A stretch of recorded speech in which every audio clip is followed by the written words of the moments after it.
আজ ভাঙড়ের সোনপুর বাজারে রীতিমতো আইএসএফের যে স্টুডেন্ট ফ্রন্টের যে সম্মেলন, সেই সম্মেলন রীতিমতো সফল, এমনটাই দাবি করছেন আইএসএফ বিধায়ক নওশাদ সিদ্দিকী এবং আইএসএফের সভাপতি বিশ্বজিৎ মাইতি। আজকের এই সমাবেশে দেখা গেল যে ছাত্ররা যেমন অংশগ্রহণ করেছিল, পাশাপাশি ছাত্রদের বাবারা, মায়েরা, তারা অভিভাবকরা তারা কিন্তু এই সমাবেশে উপস্থিত হয়েছিলেন এবং এখান থেকে রীতিমতো সমাজ পরিবর্তনের ডাক দিয়েছেন, শিক্ষা ব্যবস্থার পরিবর্তনের ডাক দিয়েছেন নওশাদ সিদ্দিকীরা।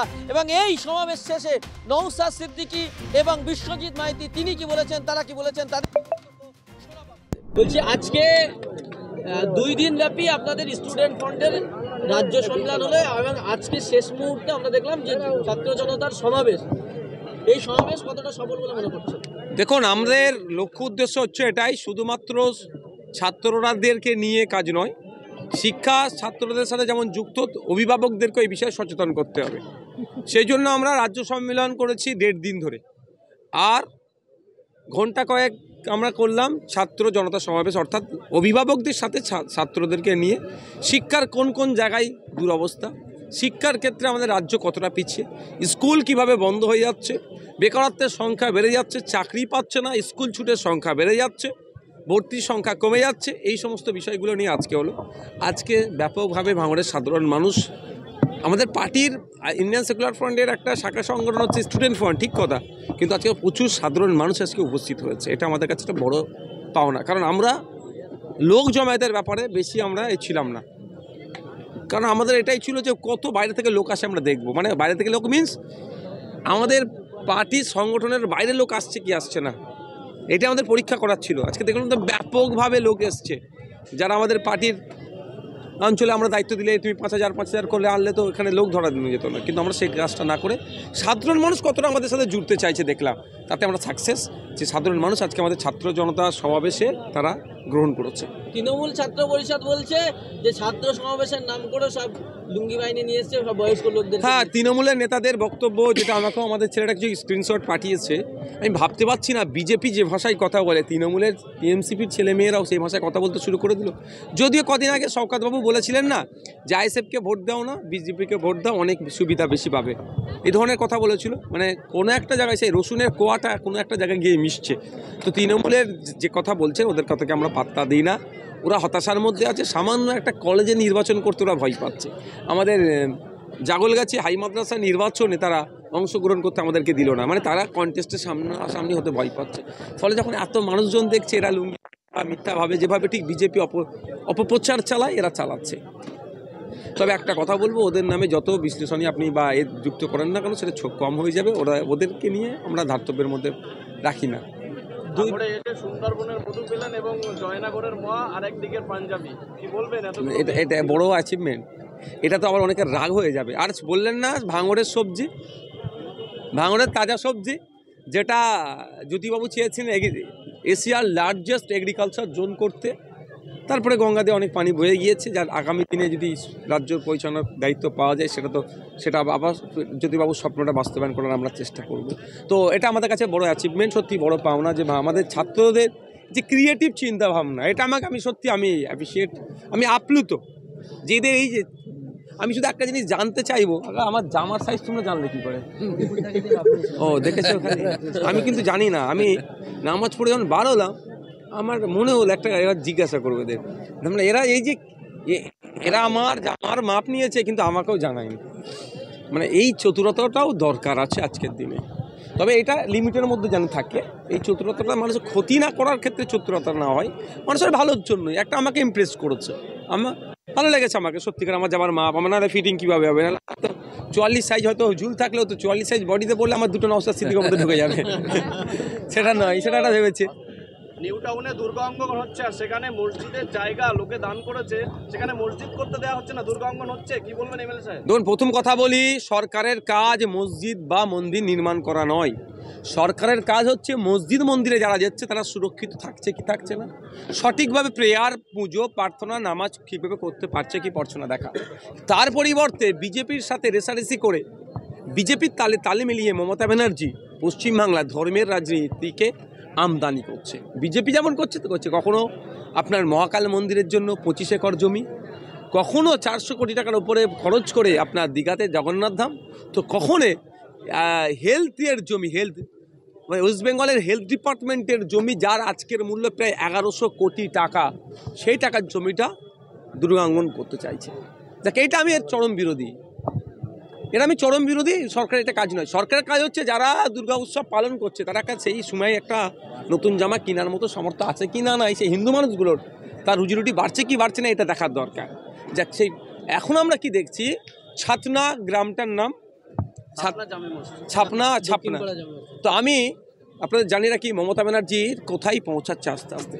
এই চুরি করে সেই চুরি করে আমি খোঁজ পাচ্ছিলাম। রিসেন্ট দেখলাম মানুষের চোখ চুরি করে নিয়েছিল। চোখ চুরি ঢাকা দেওয়ার জন্য রাতারাতি একটা বড় চাকরিও দিয়ে দিল যাতে এই বিষয়টা না তোলপাড় হয়। তাহলে মসজিদের জমিকে ওরা ছাড়ছে না। উত্তরপ্রদেশে দেখেছি আমরা মসজিদকে দখল করে নিচ্ছে কারা, উগ্রবাদী যারা হিন্দুকে সামনে রেখে, বিজেপির ব্যানারকে সামনে রেখে যারা হিন্দুত্ববাদীর কাজ করছে তারা মসজিদকে তারা দখল করে নেওয়ার চেষ্টা করছে। আর পশ্চিমবাংলায় মাননীয়ার আমলে, সংখ্যালঘুরা যার আমলে নাকি সব থেকে বেশি সুরক্ষিত, তার আমলে মসজিদের জায়গাকে চুরি করে নেওয়া হচ্ছে, দখল করে নেওয়া হচ্ছে। আমি আপনাদের এখানে কথা দিয়ে যাচ্ছি, আমি যোগাযোগ করেছি অলরেডি, 1 ইঞ্চি মসজিদের জায়গা চুরি হতে দেব না। আমি আজ থেকে 3-4 বছর আগে বলেছিলাম এই তৃণমূলের আমলে কেউ সুরক্ষিত নয়, মন্দিরের জায়গা এরা চুরি করে নেয়, মসজিদের জায়গা চুরি করে নেয়, হাতে নাতে তার প্রমাণ।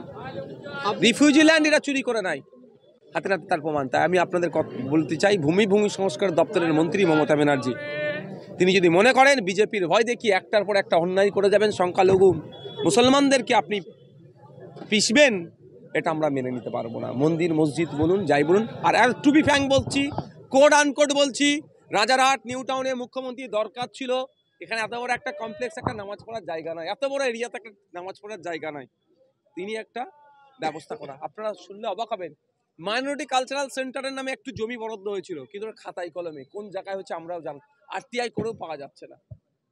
আর উল্টে কি দেখছি, যেটা মুসলিম সমাজের পূর্বপুরুষেরা মসজিদের জন্য যে জায়গাটুকু দিয়ে গিয়েছিল, সেটাও রাজ্য প্রশাসন মুখ্যমন্ত্রীর আমলে, মমতা ব্যানার্জির আমলে সেটাও হচ্ছে কেড়ে নেওয়ার চেষ্টা হচ্ছে। এটা আমরা হতে দেব না।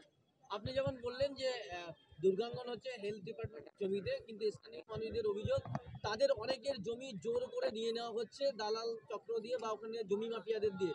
যে জমির দাম প্রায় 25 লাখ 30 লাখ টাকা কাটা, সেখানে 80,000 টাকা কাটা দিয়ে জোর করে নিয়ে নেওয়া হচ্ছে তাদের। আমি তো অনেক আগে কথা বলেছি, আজকে ভাঙড়ে এয়ারপোর্ট করার স্বপ্ন দেখাচ্ছিল। হ্যাঁ, ভাঙড়ে ভোগালী 1 ভোগালী 2 আশপাশে এয়ারপোর্ট করার চক্রান্ত করছিল। আমি তারপর চিৎকার চেঁচামেচি করার পরে আর করেনি। এখন ওরা টার্গেটে আছে, খাম চিহ্নকে ভাঙড় থেকে মুছতে পারলে এয়ারপোর্টের জন্য এগাড়ে নেবো। কেন, জায়গাটা কারা হই করছে দেখুন, যারা জমির মাফিয়াগিরি করে, যারা তোলাবাজি করে। এখানে 25,000 টাকা আপনাকে কাটা দেবে, যে কাঁধে বন্দুক ধরবে কানে, আর এই 25 লাখ টাকা কাটা বিক্রি করবে। তো আমি বলবো যাদের সাথে এই অন্যায়গুলো হচ্ছে, আমি তাদেরকে বলবো আপনারা সই করবেন না, সইটা আপনারা করবেন না। আপনাদের কাজ হবে একটা মেল করে রাখা, থানাতে ডিসিকে বা সিপি স্যার যারা আছেন তাদেরকে একটা করে মেল করে রাখা, অমুক ব্যক্তি আমাকে জোর জবরদস্তি করছে, এইটুকু। আর ভূমি সংস্কার দপ্তরের মন্ত্রী হচ্ছে মমতা ব্যানার্জি মহাশয়, তাকে একটা মেল করে রাখা। এতটুকু কাজ করে আমাকে একটা চিঠির কপিটা দিন, তারপরে কত বড় সেন যারা বাহুবলী হয়েছে, আমিও দেখব জনগণের জমিকে কিভাবে তারা কেড়ে নিতে পারে। মাননীয় বিধায়ক, রাষ্ট্রবিজ্ঞানের শিক্ষার্থীরা যখন রাজনৈতিক ইতিহাস পড়বেন, তখন সেখানে তারা পড়বেন যে ইন্ডিয়ান সেকুলার ফ্রন্ট আইএসএফ এর প্রথম বিধায়ক দিয়েছে ভাঙড়, প্রথম আইএসএফ সদস্য দিয়েছে ভাঙড়, এবং স্টুডেন্ট ফ্রন্ট আইএসএফ এর ছাত্র সংগঠন, তাদের প্রথম সম্মেলনও অনুষ্ঠিত হয়েছে ভাঙড়ের মাটিতে। আপনি কি বলবেন এই ইতিহাস সম্বন্ধে? ভাঙড় বারবার ইতিহাস তৈরি করেছে, শুধু আইএসএফ এর ক্ষেত্রে নয়। আপনি ভাঙড়ের ইতিহাসটা, এই রাজনীতির ইতিহাসটা দেখুন। একদিকে যেমন রাজনৈতিক কারবারিরা ভাঙড়কে কুলুষিত করার চেষ্টা করে গেছে, আর ভাঙড়ের সাধারণ মানুষ সবসময় ইতিহাস তৈরি করে গিয়েছে। প্রাক্তন হয়ে বাইরে এসেছে, শিক্ষার ব্যবস্থা যে অবস্থায় ছিল সেই অবস্থায় আছে, এবং দিনের পর দিন স্কুলগুলো বন্ধ করেছে, এবং সেখানে মদের ঠেক তৈরি হয়েছে, গাঁজার ঠেক তৈরি হয়েছে। আপনারা সাংবাদিক এবং আপনারা গণতন্ত্রের চতুর্থ স্তম্ভ, এবং আজকে আপনারা এখানে লাইভ করেছেন, এবং আজকে ভাঙড়ের মাটি থেকেই পশ্চিম বাংলার পরিবর্তনের ঝড় উঠেছিল 2021 সালে, এবং 2026 সালে সেই ঝড় স্টুডেন্ট ফ্রন্টের সম্মেলনের মধ্য দিয়ে গরিব মানুষের পণ্য কুটিরে শিক্ষা ব্যবস্থা যাতে পৌঁছাতে পারে, টাকা যার শিক্ষা তার রাজ্যের মুখ্যমন্ত্রী থেকে আর দিল্লির প্রধানমন্ত্রী পর্যন্ত, শিক্ষা ব্যবস্থাকে পণ্যে পরিণত করেছে। আমরা চাইছি শিক্ষা মানুষের, গরিব মানুষের পণ্য কুঠিরে চলে যাক। এই লক্ষ্যেই আজকে একটা আওয়াজ উঠেছে এবং এই আওয়াজের মধ্য দিয়ে 2026-এ আমার দলের সেনাপতি আজকে প্রধান বক্তা এবং ভাঙড়ের মাটি থেকে, পরিবর্তনের মাটি থেকে আজকে শিক্ষা ব্যবস্থার পরিবর্তনের দাবি উঠল। এই দাবি 2026 এবং আরও দূর পর্যন্ত যাবে।